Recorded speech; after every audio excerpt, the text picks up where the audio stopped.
Wyoming Territory. The year was 1887. Before the first hard snow, Caleb Holloway would owe his life to a woman in a red dress, and his 5-year-old son, who had not spoken since his mother died, would one day call that woman Mama. But when Lynn Ann first arrived at the Broken Spur Ranch, Caleb saw only another burden he could not afford. His cattle were failing. His well was running low. The bank had warned him that it could call in the loan at any time, and grief had turned his once warm home into a quiet, dusty place where even a child's laughter had disappeared. Caleb was 35, but hardship had made him look far older. 2 years earlier, a wagon accident on a mountain road had taken his wife, Martha.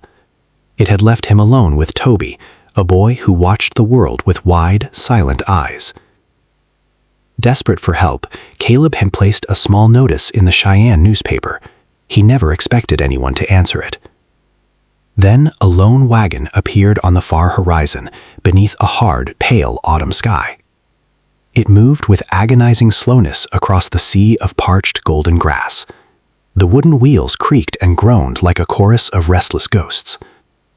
The wagon finally came to a shuddering halt at his splintered timber gate. The freight driver who had brought her from Cheyenne climbed down, unloaded her crate, and tipped his hat. He had agreed to take her no farther. Before sunset, he turned the wagon around and headed back toward town. A woman stepped down from the high wooden bench with a grace that seemed out of place in the wilderness. She was small in stature, almost delicate against the immense Wyoming sky. She wore a red dress that looked like a sudden flicker of flame against the oppressive gray clouds.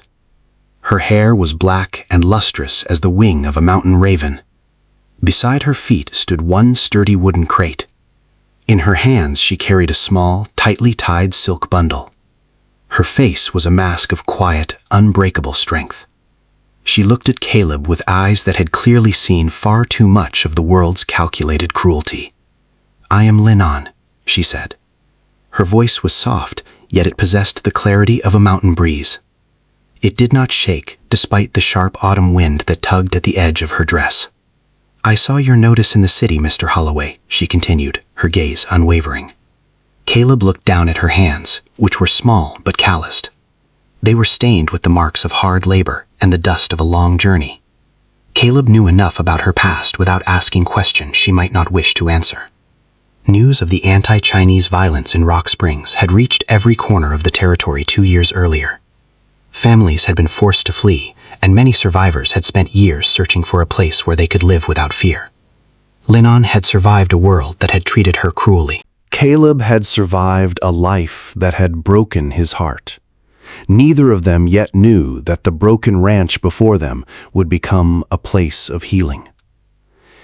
"This is a hard, unforgiving place, Lynn Ann," Caleb said, his voice raspy from disuse. He did not move from his protective spot on the porch. He refused to offer her a false welcome or a promise he couldn't keep. "The cattle are thin, rib-sprung, and dying of a thirst I can't quench. The well is running dangerously low, coughing up nothing but mud and prayer. And my son hasn't spoken a single word since we put his mother in the ground." Lynn Ann looked past him, her eyes tracing the lines of the weary, sagging house. She saw the roofline dipping like a broken wing. She saw the thick, gray layers of dust coating the window panes like frost. Then her gaze shifted toward the shadows of the doorway. Toby was peeking out from behind the heavy, scarred oak door.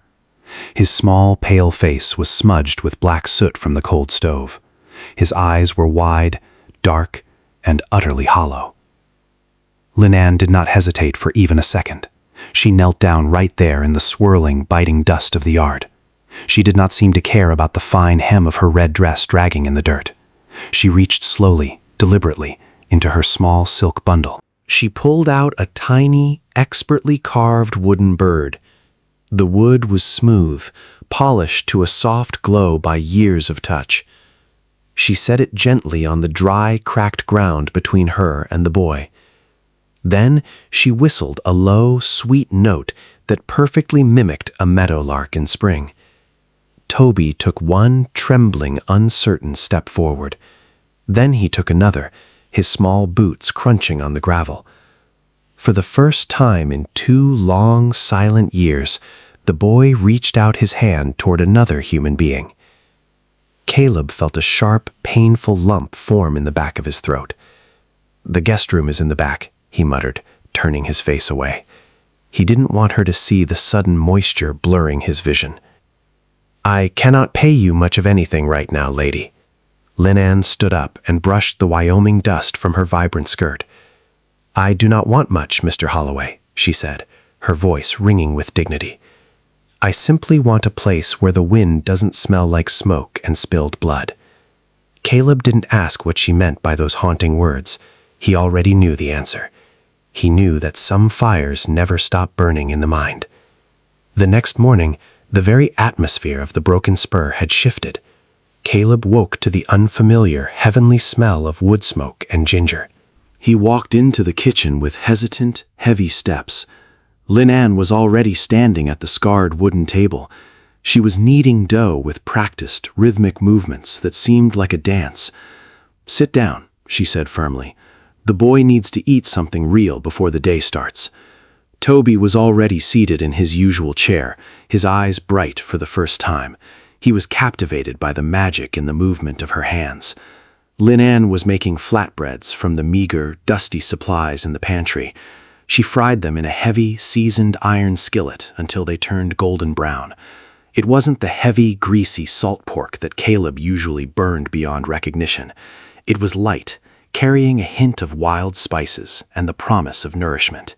It was fresh, and for the first time in years, the house felt full of life. Caleb sat down and took a cautious, slow bite of the warm bread. The heat spread through his chest like a slow-burning, comforting fire. "Thank you," he whispered, his voice cracking. Lynn nodded once, a sharp and decisive movement of her head. "The land is thirsty, Mr. Holloway," she said, her eyes meeting his. "But this house was starving to death for a woman's touch." During that first week, Lynn worked until her fingers bled and her back ached. She scrubbed the floorboards until the natural grain of the wood began to sing. She mended the ragged lace curtains that Martha had once loved so dearly. She walked miles to the dry creek bed and found a hidden patch of wild onions. She showed Toby how to gather them gently, without bruising the delicate stems. The boy followed her everywhere, like a silent, fiercely loyal shadow. He still did not speak, but the hollow look in his eyes was beginning to fade.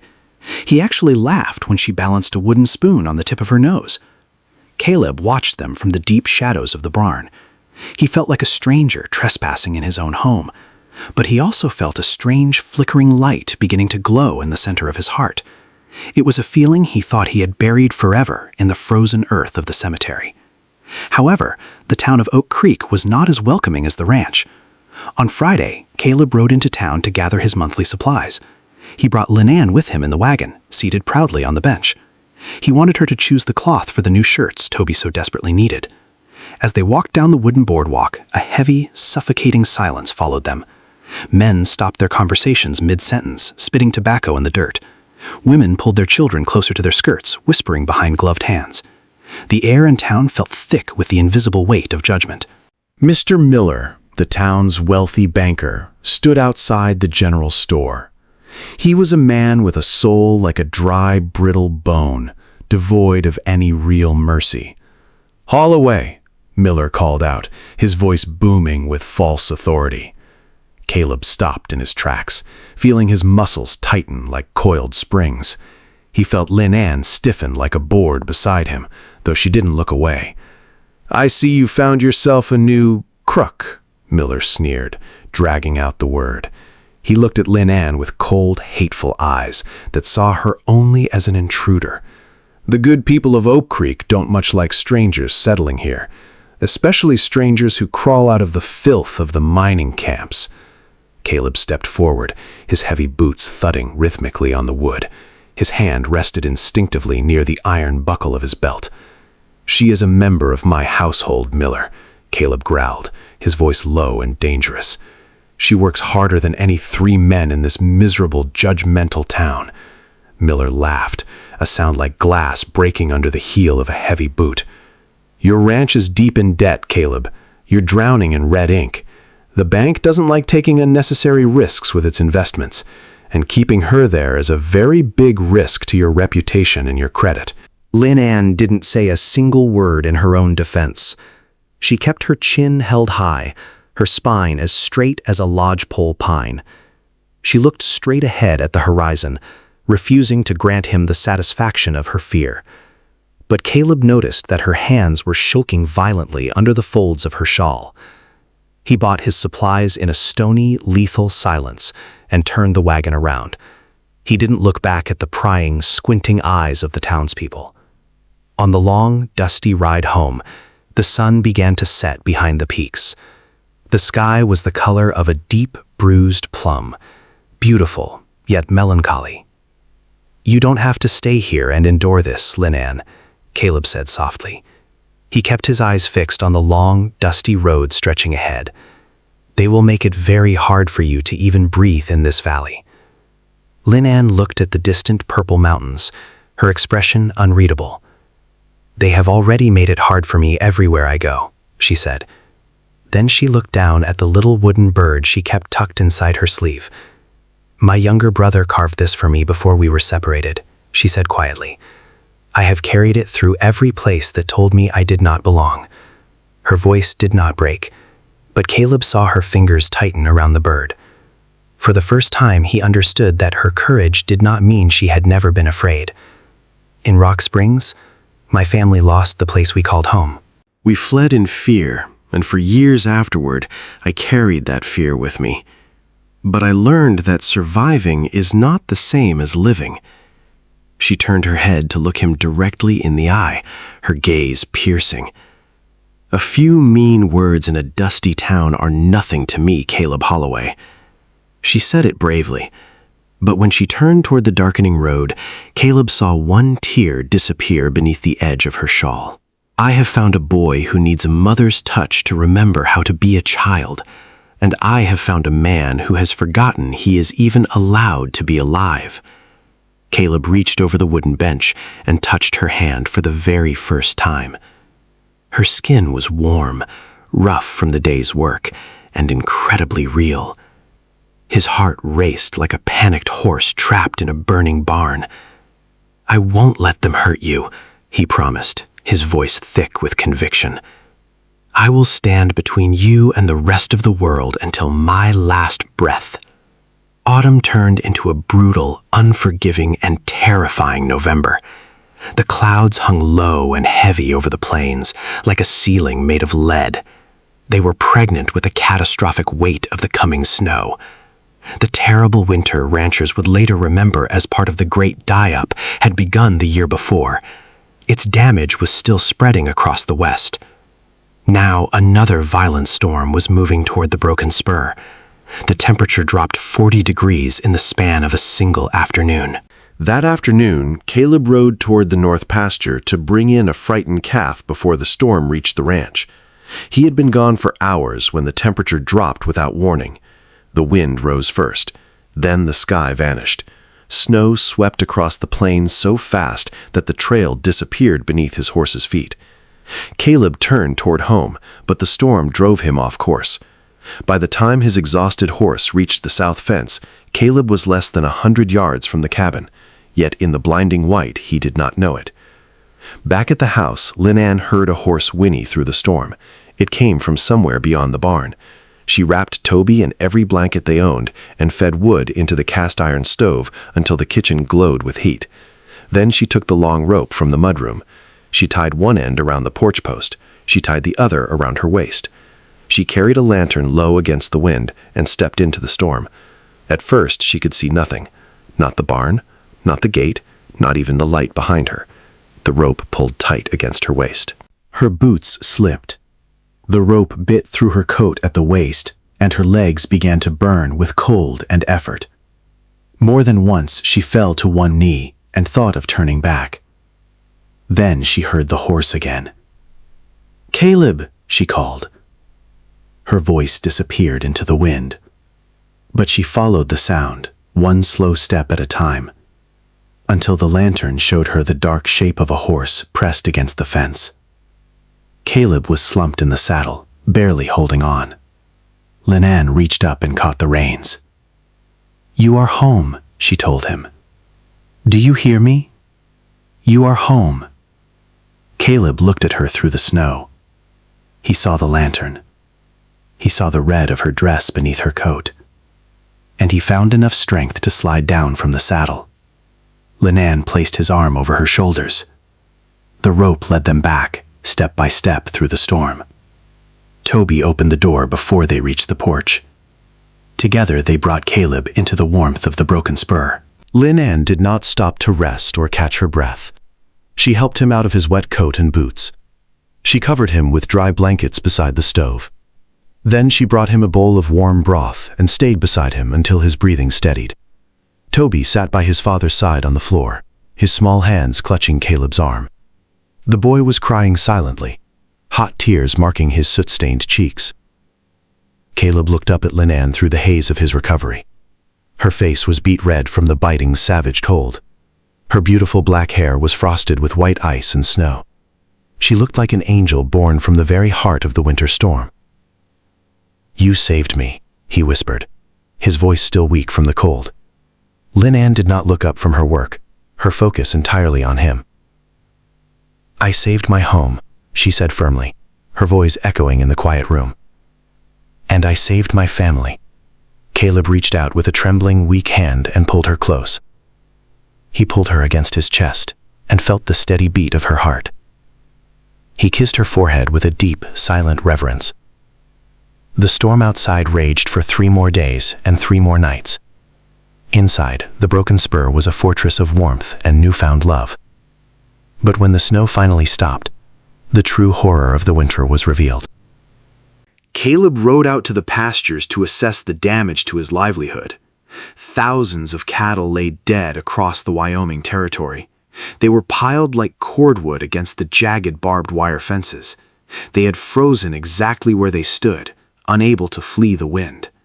The cattle industry in Wyoming was collapsing in the space of a single week. Caleb returned home with a heart made of heavy, cold lead.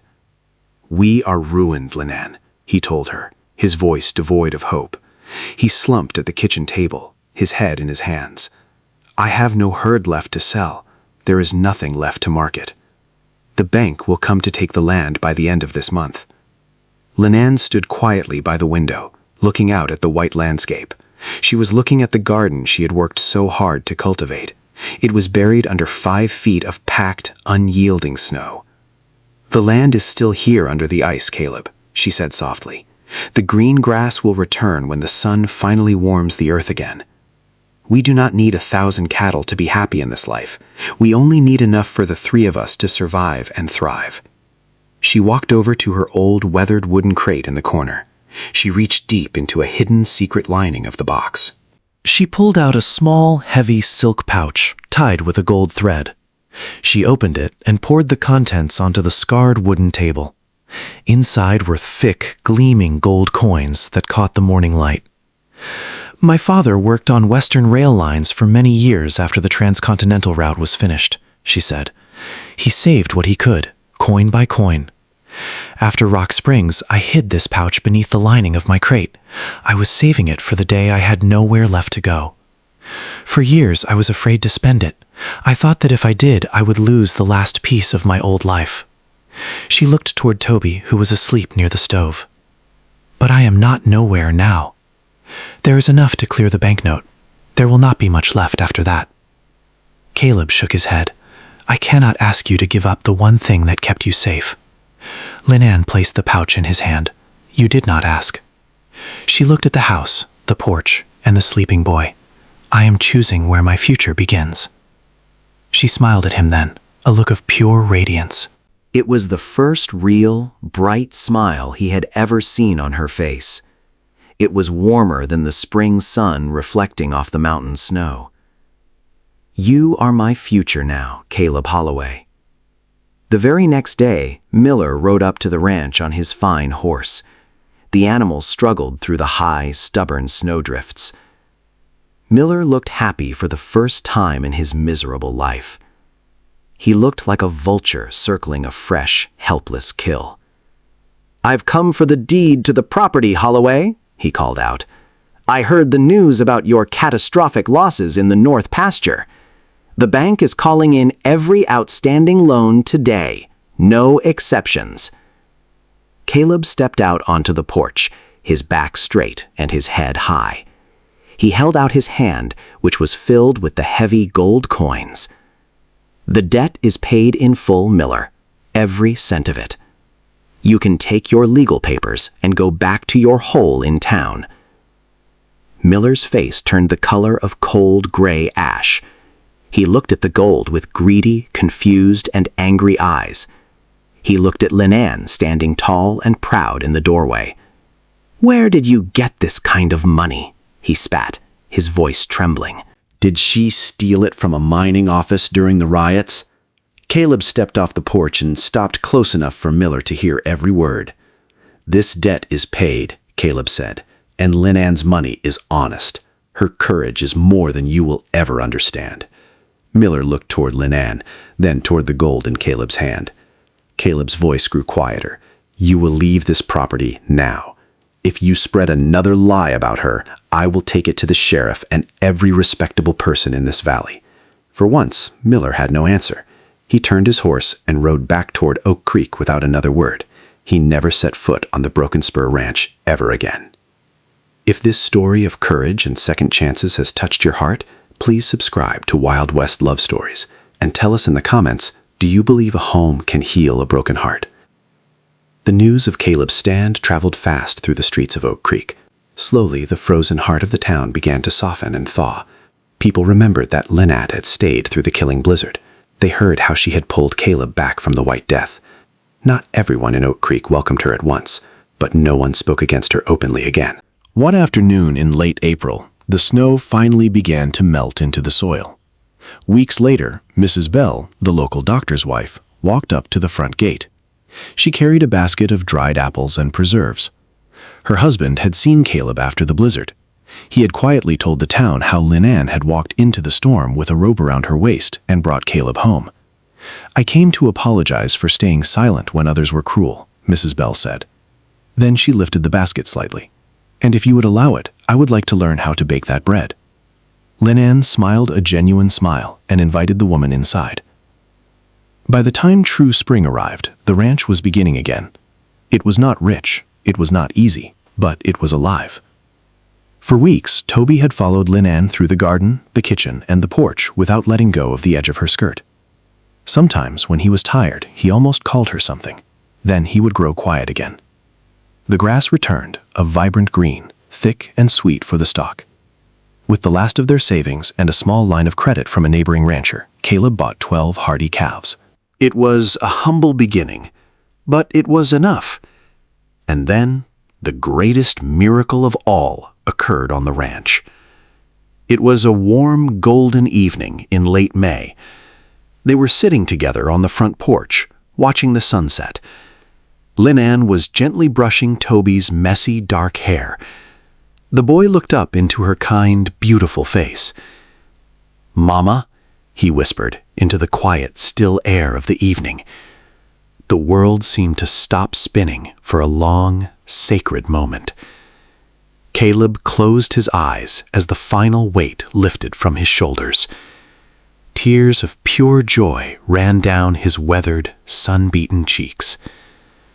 Lynn gathered the boy into a tight, protective embrace. She looked over at Caleb with a look of absolute, unshakable peace. "Yes, Toby," she said softly, her voice melodic. "I am right here. I'm not going anywhere." They were married under the massive, ancient oak tree in June. The leaves were a vibrant, deep green, full of life and shade. The whole town didn't show up for the wedding ceremony, but the people who truly mattered in their lives were all there. Lynn wore her finest red silk dress, looking like a queen. Caleb wore a brand new suit and a proud, humble smile. They didn't have much money left in the bank after the debt, but they had a peace that the mountains themselves couldn't shake. In the years that followed, the broken spur became known less for its cattle than for its kindness. Lynn Ann taught children at the school during winter. Caleb became a steady voice in the valley. Toby grew up knowing that love could return after loss. They had 2 more children, and their home filled with the laughter that grief had once taken away. Lynn Ann still wore red whenever she could.